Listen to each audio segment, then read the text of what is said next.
escola que nós desaprendemos tudo que sabíamos quando éramos crianças. A escola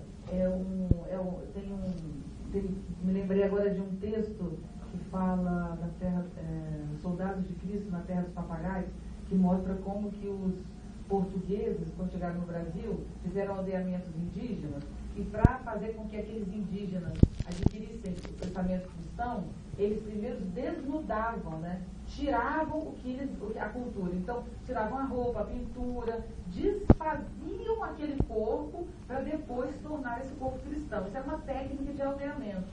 A escola é um aldeamento, né? Mas a escola é um lugar feito para que as crianças, quando entram na escola, elas percam o vínculo que elas têm com o corpo, com a sensação, com a intuição, e se transformem em seres que repetem conteúdos pré-estabelecidos.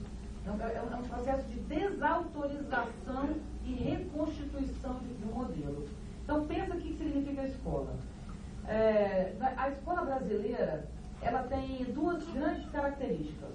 Uma é a brasileira e mundial. Depois a gente fala sobre isso, mas vamos falar da brasileira. A primeira característica da escola brasileira é que, na década de 50, nós estudávamos, vocês sabem, filosofia e literatura. Então, o que era o ensino fundamental na década de 50? O ensino fundamental, não era nem esse nome, era o básico, ele tinha um outro nome. Mas ele era o ensino, seguindo a ideia do fundamental, que te ensinava a base social, quer dizer, matemática, para que você possa ter uma inserção social. Matemática, português, geografia, dava essa base. Mas ainda assim, quando você chegava na quarta série, você tinha que fazer um vestibular, chamava de admissão, para entrar no segundo ciclo. Ou seja, era um processo de filtragem, que não era qualquer um que podia ter o segundo ciclo do ensino fundamental. Era uma escola extremamente elitista. Agora, passou no primeiro vestibular, que é a admissão, você entra, depois do final do ensino fundamental, no que hoje é o ensino médio. Sabe o que era o ensino médio? Era o clássico. Clássico era o lugar que hoje é a nossa escola de filosofia. Era o ensino fundamental, era o ensino médio. Porque no ensino médio você estudava basicamente história do pensamento, que envolvia artes, basicamente literatura, mas envolvia também artes plásticas, música. Então envolvia, olha só, artes, línguas. Você aprendia francês, inglês, latim. Você aprendia filosofia. Então, o que era o ensino médio? Era o ensino que dava a cada um de nós as principais ferramentas que a sociedade construiu. Ou seja, o melhor que nós chegamos, o mais elegante e elaborado, que a arte, a filosofia, o pensamento elaborado nos era estimulado no ensino médio. O que acontece a partir da década de 50? Essa escola era uma escola ótima. Todo mundo até hoje tem saudade dessa escola, quem estudou nela. Mas era uma escola elitista. Ela tinha como função formar líderes. Por isso ela fazia os vestibulares no meio, para selecionar os dirigentes. Mas esse não era um saber que deveria ser dirigido à população. Aí vem a Revolução Industrial, tardia no Brasil. Então, na década de 50, era preciso criar fábricas. As pessoas precisavam saber ler e pensar o mínimo para conseguir trabalhar e apertar os botões e exercer aquela função. Aí foi criada no Brasil a escola de massa. Acaba a escola clássica e vira científico, vira um outro tipo de ensino, que é o ensino técnico, né? Mas o que acontece com essa escola? Ela é feita em centenas por ano no Brasil. Faz uma como se fosse um joguinho de criança na areia. Sai uma escola, sai. Então, a arquitetura dessas escolas é uma arquitetura que tem que ser bem rápida para fazer rápido, com parede fina, com material de quinta categoria. Segunda característica, o modelo dessa escola de massa é a linha de montagem. O que é a linha de montagem? Vocês sabem, o artesão faz o trabalho inteiro e ele tem contato com esse trabalho que o retorna para si próprio, né? Ele se vê no trabalho que ele realiza. Agora não é mais, agora é português, matemática, história, geografia, ciências e blá, blá, blá. São 14 cadeiras no ensino médio. E essa divisão vai cada vez mais para o ensino fundamental. Antigamente o aluno tinha um professor, do primeiro à quarta série. Aí hoje já não é mais isso nas escolas, principalmente particulares. Bom, isso é uma coisa que marcou. Então, o que é a escola brasileira nesse sentido? Ela é uma fábrica. Aperta o sinal. Isso é sinal de fábrica, para todo mundo correr, né? Enfim, é uma estrutura nada. Mas, infelizmente, junto a isso, tivemos uma outra característica, que é a ditadura militar, o regime militar no Brasil. O que o regime militar faz? Tira o pensamento, tira a reflexão e coloca uma educação voltada para a facilidade. Então, o que se tornou nossa escola? O nosso currículo se chama grade. As nossas cadeiras se chamam disciplina. Por que língua portuguesa se chama disciplina? Arte se chama disciplina. Porque as aulas são divididas em 50 minutos.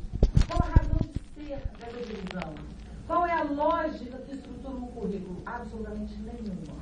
Há 40 anos na escola brasileira é proibido pensar. A escola brasileira é estruturada para que o pensamento não se configure. Outra coisa fundamental que marca a escola brasileira é a ideia de que a experiência é menor do que a elaboração conceitual que vem dela. Então, qual é o grau? O que a criança faz quando ela entra na escola de ensino infantil? Brinca, né? Brinca, faz rodinha. Aí, quando ela sai do infantil para o fundamental, ela senta na cadeira, já entra no regime disciplinar. Um olha para o pescoço do outro.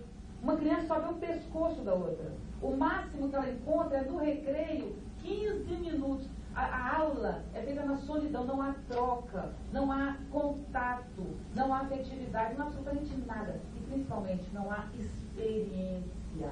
A experiência é proibida na escola brasileira. Então estava eu numa palestra no interior do Espírito Santo, e aí a professora me diz duas coisas. Uma ela estava no quadro e estava ensinando as plantas, botânica. Aí ela desenha lá, Androceu, Gineceu, Androceu, Gineceu. Para que eu preciso saber o que é Androceu e Gineceu numa planta? Bonito, né? Então eu vou chegar para ele, vou dar uma flor para ele e vou dizer, olha aqui, isso aqui, uma flor compõe o Androceu e o Gineceu. Isso não interessa, assim como nós decorarmos os afluentes da margem direita e esquerda do Amazonas. Bom, essa professora desenha uma flor no quadro e a aluna chega para ela e diz, professora, aquilo ali não é isso? Ela disse, eu fiquei com a cara no chão, porque nós, no interior do Espírito Santo, damos botânica no quadro e não andamos no jardim da escola para saber do que a gente está falando. Mas sabe por que isso? Filosofia entende perfeitamente isso. Vocês sabem disso melhor que ninguém. Porque a grandiosidade do pensamento é quanto mais abstrato esse pensamento for. Então, quando o professor coloca no quadro o desenho, ele está tentando exercer uma abstração cada vez maior. Isso é um erro absurdo. Desde Kant a gente sabe que o conhecimento parte da sensibilidade, da intuição, do que é imediato. É uma elaboração da experiência. Não existe essa distinção. É um processo único que vai da experiência e a elaboração conceitual maior, ela vem da experiência. E isso não existe. Então, o que acontece com a nossa escola? Nossa escola pega crianças que chegam inteiras, vivas, e transforma essas crianças em autômatos divididos em pedaços. Tem uma parte do Zaratustra, quando ele fala, acho que é da redenção, quando ele diz que eu não vejo pessoas, eu vejo fragmentos colados. Isso no século XIX. Então, será que a gente vê pessoas mesmo na rua, ou a gente vê fragmentos colados? O sexo de um lado, o pensamento de outro, a vontade de comprar de outro. Quer dizer, são territórios, como diria Deleuze, né? A gente é todo territorializado. Então, como que a filosofia vai ser prática se nós estudamos nessa escola? E qual é o máximo dessa abstração, se não a universidade? O que é a universidade? É preciso colocar a universidade em questão se a gente quiser uma filosofia diferente.